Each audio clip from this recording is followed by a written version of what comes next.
And Khyber Pakhtunkhwa में वो लड़ाई सोहेल आफरीदी साहब की और अली अमीन गंडापुर साहब की चल रही है, क्योंकि बजट का महीना है। हलीमा खान वो सोहेल आफरीदी साहब से नाराज हो चुकी है। खैबर पख्तूनख्वा हुकूमत जो है वो बजट पास करवाने जा रही है। प्लान ये बनाया है सोहेल आफरीदी ने कि जितने भी अली अमीन गंडापुर साहब के करीबी एमपी हैं उनकी तरक्याती स्कीमें बजट से निकाल दें। गिलगित की जो अगली हुकूमत बनेगी जिसमें जो है अलीम खान साहब की जो IPP पार्टी है उसका भी एक बड़ा शेयर होगा।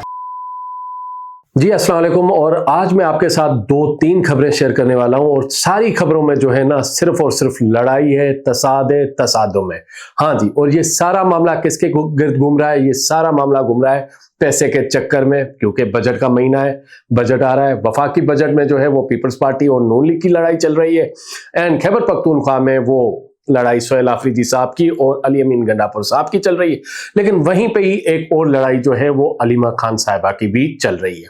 तो तफसीलात में आपको बताता हुआ चलूं कि जो इमरान खान साहब की जो हमशीरा हैं, बहन है हलीमा खान, वो सोहेल आफरीदी साहब से नाराज हो चुकी है और उनको जो उन्होंने ऑर्डर दिया था, यानी कि हुक्म दिया था और कहा था कि आप बजट पास नहीं करेंगे जब तक आपकी जो है इमरान खान से मुलाकात नहीं करवाई जाएगी। लेकिन अब जो हमारे पास इत्तलात आ रही हैं, खैबर पख्तूनख्वा हुकूमत जो है वो बजट पास करवाने जा रही है और उस बजट में जो है वो सोहेल आफरीदी ने ऐलान किया है बजट पास होगा, चाहे इमरान खान से मुलाकात हो या ना हो, तो वो किसी भी सूरत सिस्टम के साथ तसादुम में नहीं जाना चाह रहे।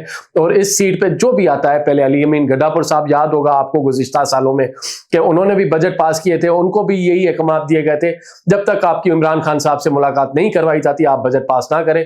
माजी में भी बजट पास हुए और अब जो इमरान खान का जो चहीता खिलाड़ी था, मेन खिलाड़ी था, ब्लू आइट खिलाड़ी था सोहेल आफरीदी, वो भी बजट पास करने जा रहे हैं। तो खैबर पख्तूनख्वा भी बजट नहीं रोक रही। तो एक तो नाराजगी है हलीमा खान की सोहेल आफरीदी के ऊपर कि आप बजट क्यों पास करने जा रहे हैं इमरान खान से बगैर मुलाकात किए। तो ये बड़ा एक मसला पड़ गया है पाकिस्तान तहरीक इंसाफ में।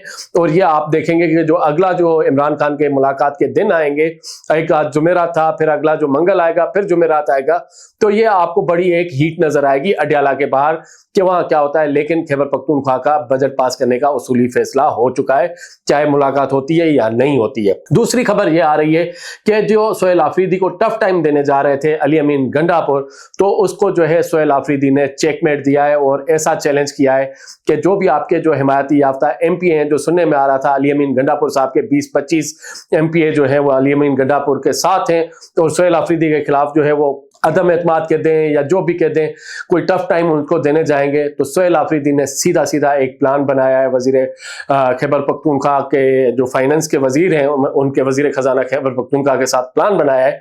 उसमें प्लान ये बनाया है सोहेल आफरीदी ने कि जितने भी अली अमीन गंडापुर साहब के करीबी MP हैं उनकी तरक्याती स्कीमें बजट से निकाल दें और जो MPA आएगा उसको तरक्याती स्कीम मिलेगी। जो MPA खैबर पख्तूनख्वा का वज़ीर आला सोहेल आफरीदी साहब से जाके खुद दरख्वास्त करेगा कि ये स्कीम दे दें, चाहे वो किसी भी ग्रुप का हो, तो उसको वो स्कीम मिलेगी। लेकिन हमारे पास जो इत्तलात आ रही हैं, वजारत खजाना, वजारत प्लानिंग खैबर पख्तूनख्वा को ये अहकाम दिए गए कि ये 20-25 लोग हैं, इनकी स्कीमें ज़रा साइड पे करें, होल्ड पे करें, इनकी स्कीमों को नाम में ना डालें। तो ये खैबर पख्तूनख्वा के और PTI के जो है आपस में डिफरेंसेस है और ये सारा मामला जो है, जैसे मैंने शुरू में कहा, पैसे के गिर्द घूम रहा है, बजट के गिर्द घूम रहा है।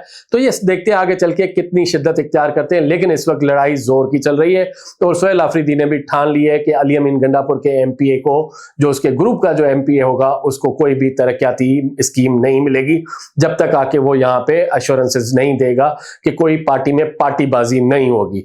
वहीं पे ही पाकिस्तान पीपल्स पार्टी और मुस्लिम लीग नून इस वक्त गिलगित में भी लड़ रहे हैं, वफाक में भी लड़ रहे हैं, 18वीं तरमीम से लेके 28वीं तरमीम तक लड़ रहे हैं। और ये सारा मसला जो है ये भी बजट्स का है, पावर्स का है, पैसों का है। तो अब जो गिलगित में आप बयानात सुन रहे हैं कि वहाँ नवाज शरीफ साहब भी गए हुए हैं, वहाँ ख्वाजा आसिफ साहब भी गए हुए हैं, खुर्रम दस्तगीर भी गए हुए हैं, आबिद शेर अली भी गए हुए हैं, ख्वाजा साद रफीक भी गए हुए हैं, पीपल्स पार्टी से जो है वो बिलावल भुट्टो साहब गए हुए हैं, उनकी हमशीरा आसफा भुट्टो जरदारी साहबा गई हुई हैं, और अपना शाजिया मरी साहब एंड दीगर जितनी भी पीपल्स पार्टी की जो है सीनियर लीडरशिप इस वक्त सब तमाम के तमाम जो है वो गिलगित में बैठे हुए हैं। लेकिन मैं आपको बता दूं, गिलगित की जो अगली हुकूमत बनेगी, ये अंदर की खबर मैं आपको बता रहा हूं, ना तो वो नवाज लीग की होगी, ना तो वो पीपल्स पार्टी की होगी। वो एक ऐसी मखलूत हुकूमत बनने जाएगी जिसमें जो है अलीम खान साहब की जो IPP पार्टी है उसका भी एक बड़ा शेयर होगा। तो ये एक अंदर की खबर मैं आपको देता हुआ चलूं। लेकिन चलें यहाँ पे हम बात करते हैं कि गिलगित में सबसे ज्यादा किसने काम किए। गिलगित में सबसे ज्यादा काम जो है इस वक्त तक अगर ऑन रिकॉर्ड देखा जाए तो सबसे ज्यादा जो पलड़ा भारी है, जैसे नवाज शरीफ साहब ने अपनी स्पीच में भी गिनवाया, तो हाँ जी, उनके दौर में गिलगित में बहुत बड़े काम हुए हैं। कराकरम हाईवे का जो है अपग्रेडेशन हुई है, सीपेक के तहत जो है काफी मंसूबे बने हैं, बहुत अच्छी शानदार सड़कें बनी हैं, अपग्रेडेशन हुई हैं। लेकिन वो तरक्की का सफर 2018 से लेकर 2022 तक रुक गया। वो क्यों रुका वो भी आपको पता है कि पाकिस्तान में एक वजीर आजम आते हैं जिन्होंने चाइना को जो है ताकि ललकारा के चाइनीज जो है वो वहां पे करप्शन करते हैं, इसलिए उन्होंने बहुत सारे प्रोजेक्ट्स रोके। और जो तरक्की का सफर था जो आसिफ अली जरदारी ने शुरू किया था चाइना से सीपेक की डील करके, जिसको अमली शक्ल पहनाई थी नवाज शरीफ ने, जिससे जो है पाकिस्तान में खुशहाली का एक सफर चल पड़ा था, वो जो है इमरान खान के दौर में रुका था, स्लो हुआ था। लेकिन चले अब वो फिर से शुरू हुआ है। लेकिन जो अब तक एक दूसरे के वो प्रोजेक्ट्स गिन रहे हैं, तो पीपल्स पार्टी एंड नून लीग, तो नून लीग का पलड़ा भारी है। लेकिन यहाँ पे एक और मसला आ रहा है, मसला गिलगित की इलेक्शन का साइड पे, वो तो मैंने आपको बता दिया कि वहां पे हुकूमत कौन सी बनेगी, कैसी बनेगी, मखलूत हुकूमत ही होगी, किसी सिंगल पार्टी की मेजॉरिटी नहीं आएगी।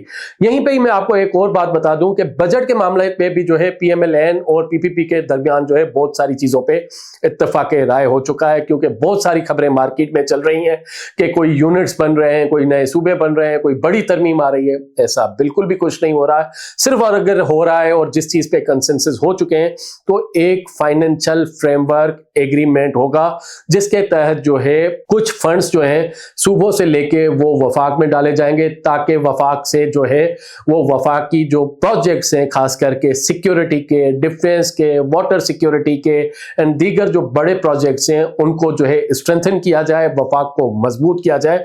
और इसके लिए जो है आप देखेंगे जो अगला हफ्ता आएगा, पाकिस्तान मुस्लिम लीग नून और पाकिस्तान पीपल्स पार्टी, खास करके इसहाक डार साहब जब सदर जरदारी बिलावल भुट्टो साहब से मिलेंगे, और हमारी इत्तलात ये है शायद वजीर आजम भी सदर जरदारी से मुलाकात करें, और उस मुलाकात के बाद जो है कंसेंसस डेवलप होगा, क्योंकि जरदारी साहब जो है वो मफाहमत के बादशाह हैं। तो कोई भी कॉन्फ्लिक्ट इतना बड़ा नहीं होगा जो इस वक्त बड़ा बज़ाहिर लग रहा है कि बड़ी खींचमतानी चल रही है, लड़ाई चल रही है, वो बिल्कुल नहीं होगी। एक फाइनेंशियल फ्रेमवर्क एग्रीमेंट होगा जिसमें से कहा जाएगा, वफाक कहेगा, या एक छोटी सी कानून साजी होगी जिसमें से वफाक सूबों को कहेगा कि इतने फंड्स हमें जो है इस काम के लिए दे दें, और सूबे खुशी खुशी जो है वो फंड जो है वफाक के हवाले करेंगे। और ये सारी खबरें आपके सामने आएंगी, तो मजीद भी अपडेट्स हम आपको देते हुए चलेंगे। लेकिन असल जो अब मैच पड़ेगा वो खैबर पख्तूनख्वा में, क्योंकि अलीमा खान जो है वो सोहेल आबरीसी से नाराज है। देखते हैं जो इमरान खान को छुड़ाने चले थे वो अब अपनी सीटें कैसे बचा रहे हैं, और सिस्टम से वो लड़ने की पोजीशन में नहीं है। जी।